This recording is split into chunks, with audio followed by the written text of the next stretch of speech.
Hindi ko na inedit tong video na to, mga kalapatids, Kataywang Gold. At ayoko na rin sanang i-post, pero siyempre pangako ko sa inyo, kailangan dapat malaman nyo ang nangyari.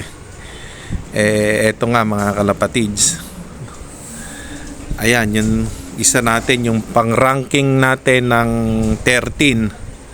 Ayan yung nangyari, 697.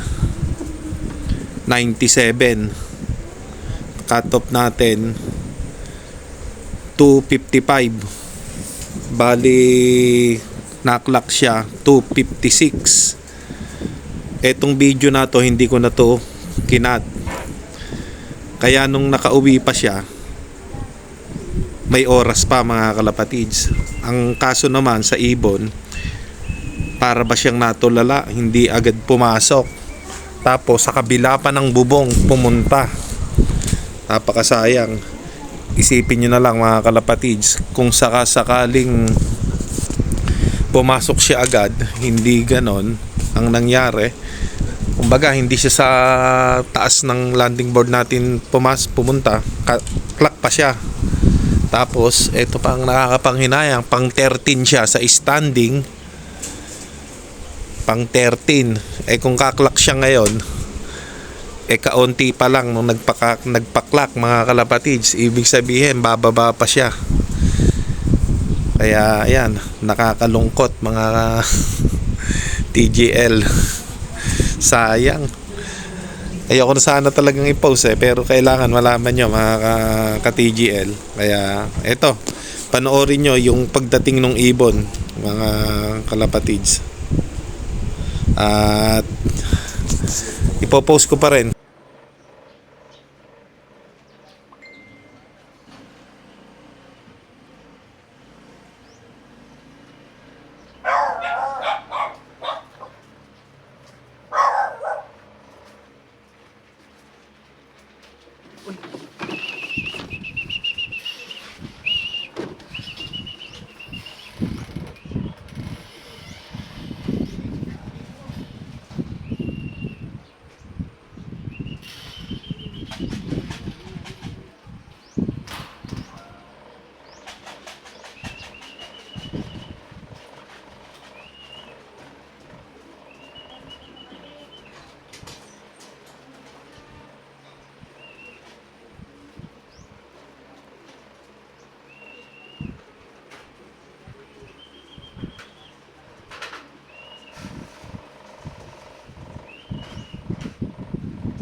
Walang nga pumunta sa likod. Habol pa ito. 3 minutes pa.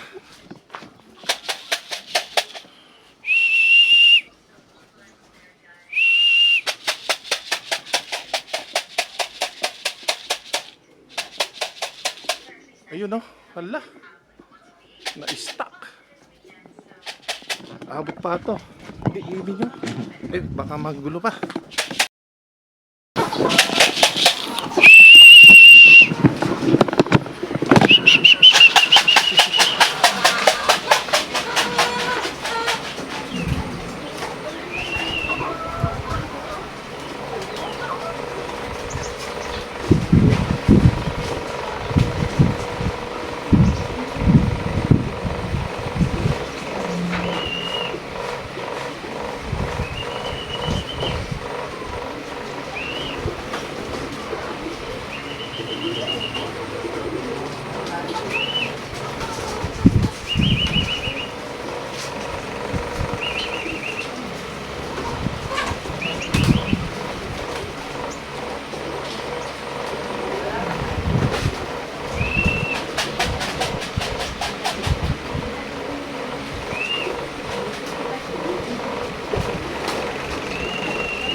pa.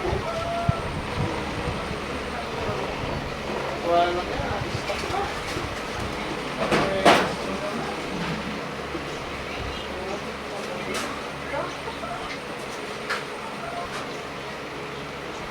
Minutes pa tayo.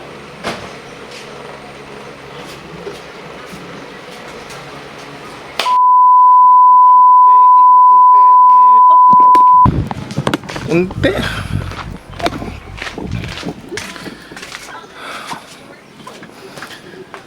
Pare, bisit hindi umabot, di pumasok agad, natulala. Ay, ibon, no? 3 minutes pa, hindi pa tayo cut off. Natulala sa bubong. Yan ang buong video, mga kalapatids. Kita nyo, ginawa ko naman lahat. Talaga sigurong hindi para sa atin yung laban. At nakita nyo naman, tumalon pa ako nung pumasok na. Talagang doon pa ako dumaan. Kaso ayun, yun isa, mga kalapatids, cut off na tayo, wala yung ibon natin. May nagpaklak doon, 2. Kaya lang, ewan lang natin kung ano lagay ng 2 na yun. Yun, mga kalapatids, hanggat dito na lang. Bye.